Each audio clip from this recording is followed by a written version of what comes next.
Assalamualaikum warahmatullahi wabarakatuh. Berjumpa kita pada pagi ini untuk task seterusnya, iaitu kita akan mempelajari bagaimana untuk membuat flushing dan juga bleeding untuk sistem penyejukan enjin. Untuk hari ini kita akan gunakan kereta model Proton Persona. Jadi untuk makluman para pelajar, coolant disyorkan untuk kita tukar pada setiap 60,000 km. Bermaksud bila sampai 60,000 km disyorkan mengikut maintenance schedule daripada Proton. Pada hari ini kita akan mempelajari bagaimana untuk melakukan proses penukaran coolant beserta dengan proses bleeding. So dia ada 3 peringkat. Yang pertama, kita akan keluarkan coolant beserta dengan air dalam radiator. Yang kedua, kita akan melakukan proses flushing, dan yang ketiga kita akan melakukan proses bleeding. Seterusnya kita akan sediakan hand tool yang kita akan guna untuk proses penukaran coolant beserta dengan proses bleeding, iaitu yang pertama grip plier, yang kedua long nose, diagonal plier, snap ring, dan juga T10 dan juga T8 untuk kita guna untuk buka bleeder screw untuk proses bleeding nanti.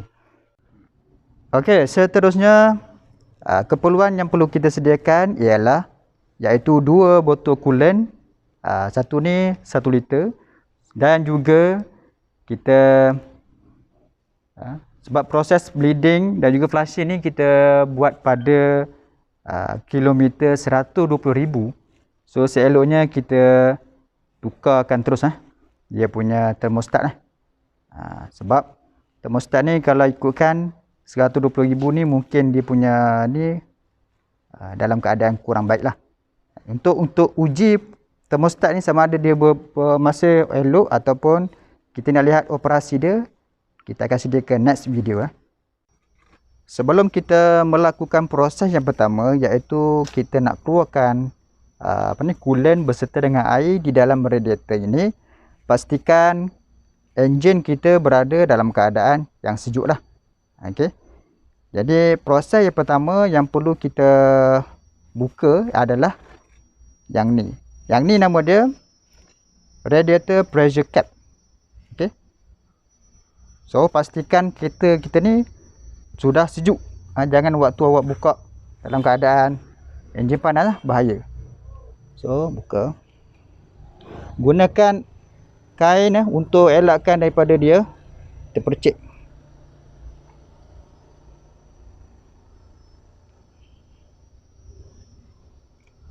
Kita buka ni dulu untuk pastikan proses pengaliran air itu berjalan dengan lancar lah. Yang kedua, kita perlu bukakan drain plug pada bahagian bawah radiator.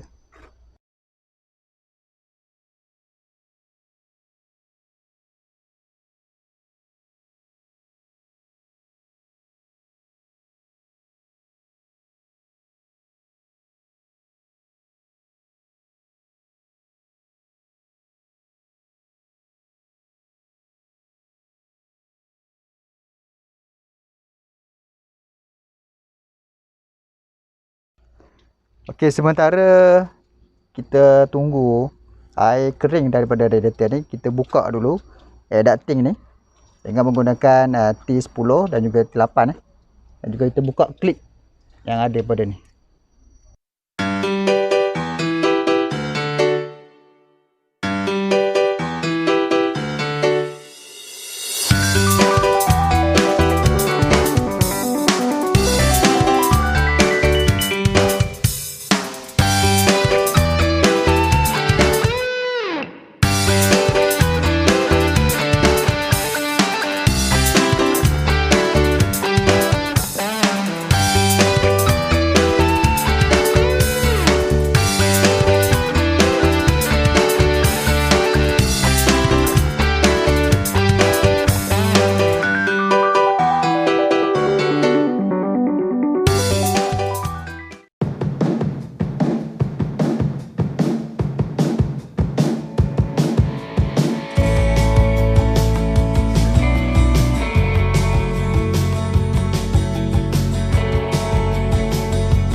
selepas ducting telah dikeluarkan, untuk melakukan proses bleeding, kita perlu keluarkan termostat di dalam ni. Jadi kita akan menggunakan snap ring plier. Kita keluarkan klip di dalam ni.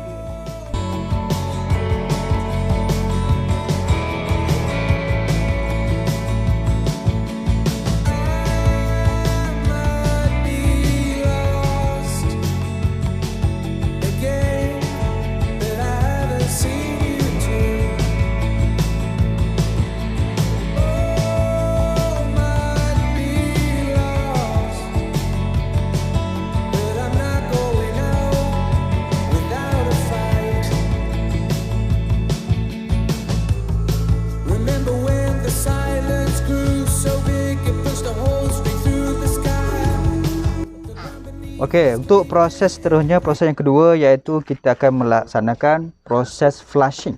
Okey, setelah termostat dikeluarkan dan dia punya hose bawah ni dikeluarkan juga, sebelum proses masukkan air di sini, pastikan drain plug pada radiator telah ditutup. Okey, jadi kita akan masukkan air di sini. Jadi air akan mengalir daripada radiator pergi ke upper hose, masuk dalam water jacket dan dia akan keluar semula ikut laluan sini. So proses ni dilakukan sampailah keladak ataupun bernasing yang keluar tu habis.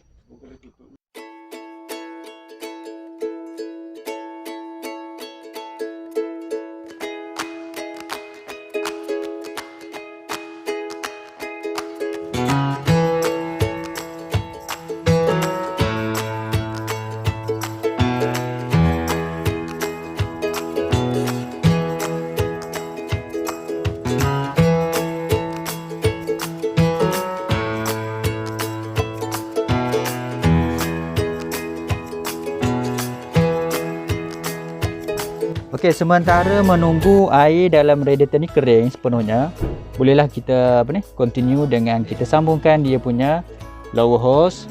Okey, kita ikat balik klip dia dan kita pasang bracket ni. Okey, untuk kita lakukan proses masukkan coolant yang baru dan kita nak melakukan proses yang ketiga iaitu bleeding.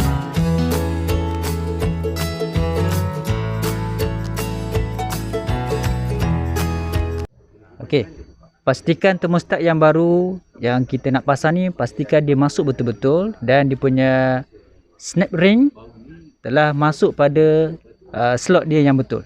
Okey, dan kita ikat gunakan snap ring plier tadi lah.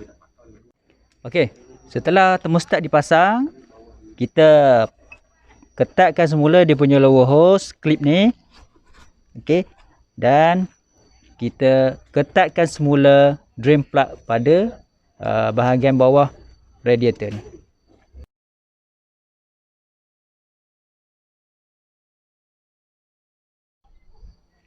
Okey, seterusnya kita akan melakukan proses yang ketiga iaitu kita nak refill balik. So kita akan gunakan coolant sebanyak 2 liter.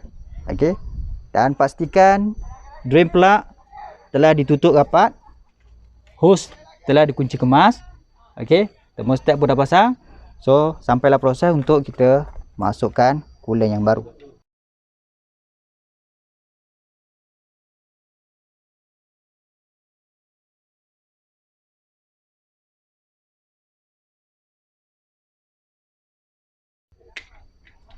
Okey, untuk proses refill ni, coolant disyorkan kita masuk ikutlah radiator ni 1.5 liter dahulu.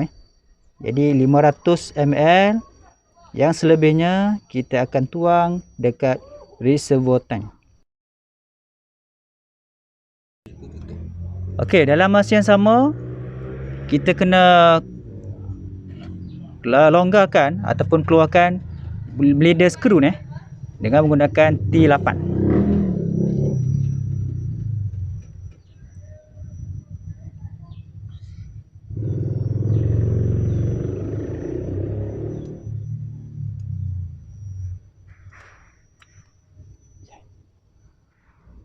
Okey. Pastikan proses masukkan air itu berterusan dan kita lihat pada ruangan sini sehinggalah air yang keluar ikut ni tiada lagi buih-buih udara.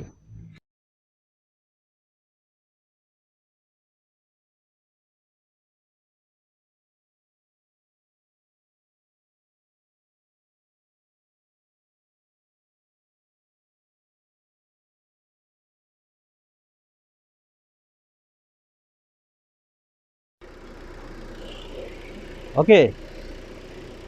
Coolant yang berbaki lebih kurang dalam 500 ml kita perlu isikan ke dalam reservoir tank.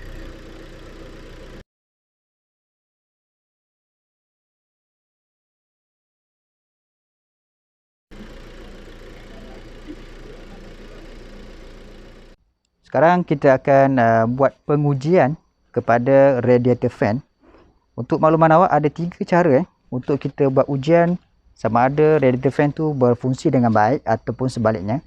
Yang pertama, kita boleh disconnect pada connector untuk radiator fan dan kita sambungkan pada bateri dan kita akan tengok sama ada kipas tu berpusing ataupun sebaliknya. Yang kedua, kita menggunakan kaedah menggunakan scan tool. Jadi kita boleh masuk kepada bahagian sistem cooling system dan kita nak actuatekan dia punya radiator fan. Sama ada kita nak on ataupun off. Bila kita on kan, pastikan radiator fan berfungsi dengan baik lah. Kalau kita dah on kan pada scan tool tu tapi radiator fan tidak berfungsi, bermaksud motor radiator fan tu gagal berfungsi.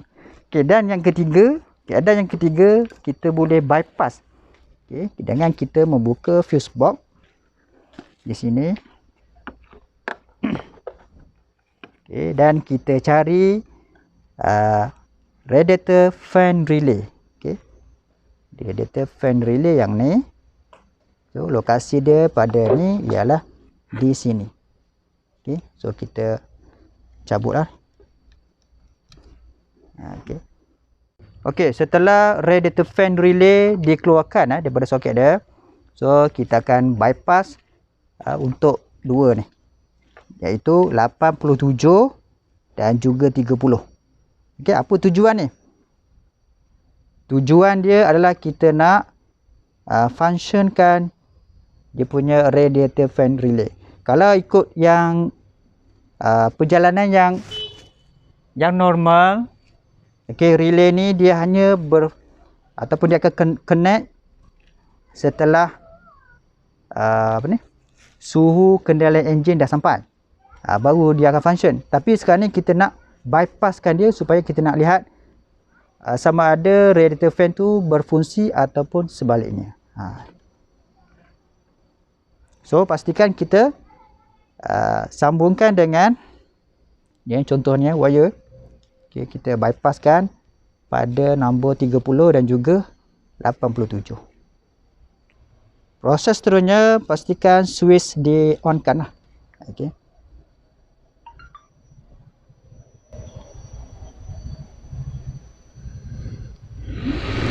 Okay.